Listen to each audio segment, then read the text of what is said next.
Bismillahirrahmanirrahim. Pintu masuknya setan yang berikutnya kepada manusia ini adalah berprasangka buruk terhadap kaum muslimin, ya.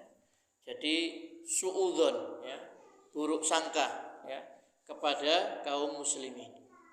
Ini Allah Subhanahu wa taala melarang, ya, orang-orang yang beriman ini berprasangka buruk, ya. Allah berfirman di dalam surah Al-Hujurat ayat 12, A'udzubillahi minasyaitonirrajim. Ya ayyuhalladzina amanu jtanibu katsiran minadh-dhonn inna ba'dadh-dhonni itsm. Wahai orang-orang yang beriman, jauhilah kebanyakan prasangka, ya, atau kecurigaan, ya, prasangka buruk, ya. Karena sebagian dari prasangka itu adalah dosa, ya.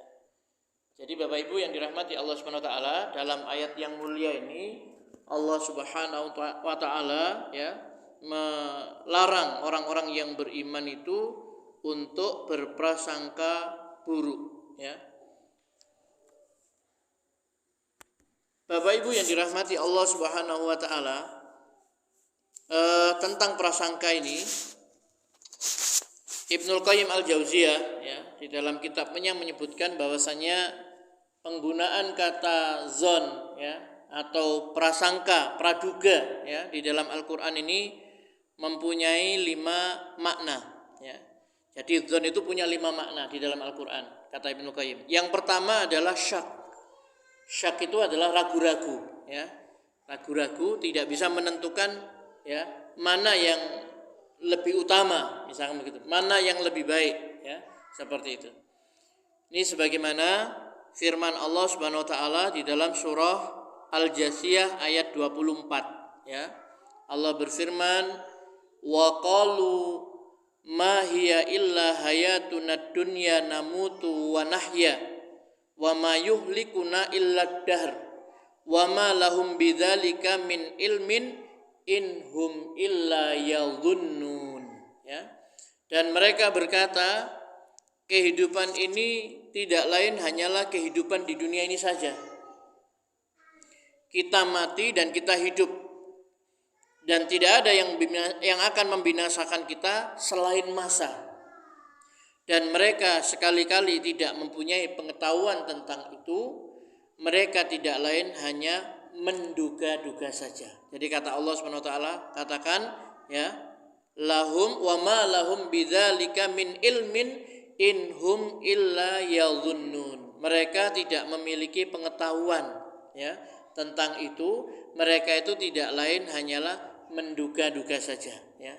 Jadi kata zon di dalam ayat ini maknanya adalah syak, ya, ragu-ragu, ya. Ragu-ragu akan adanya kehidupan setelah mati itu nanti, ya, seperti itu. Jadi tidak bisa menentukan mana yang lebih kuat, ya. Kenapa? Karena memang orang-orang yang tidak beriman itu bicaranya mereka ini tanpa dasar, ya, tanpa dalil, ya. Berbeda dengan orang beriman, ya. Berbicaranya itu berdasarkan Al-Qur'an. Hari kiamat itu terjadi, ada ayatnya. Allah berfirman begini, Rasulullah SAW bersabda demikian, ya. Termasuk hari kebangkitan, hari pengumpulan, semua ada dasarnya, ya, yaitu dari Allah Subhanahu wa taala. Baik, itu yang pertama, ya, kata Ibnu Qayyim. Yang kedua, dzon itu bermakna yakin, ya. Dalam Al-Qur'an disebutkan, ya, kata dzon ini juga bermakna yakin. Artinya memiliki dugaan yang sangat kuat, ya, sampai pada keyakinan. Seperti misalkan firman Allah dalam surat Al-Baqarah, ya, ayat 249, qala alladziina yadhunnuna annahum mulaqullah, ya. Alladzina yadhunnuna annahum mulaqullah, orang-orang yang yakin mereka itu akan bertemu dengan Allah, ya.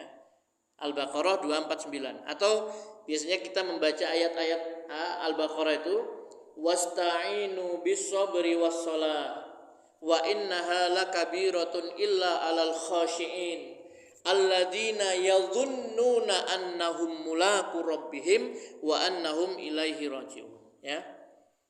dan mohonlah pertolongan kepada Allah dengan sabar dan sholat.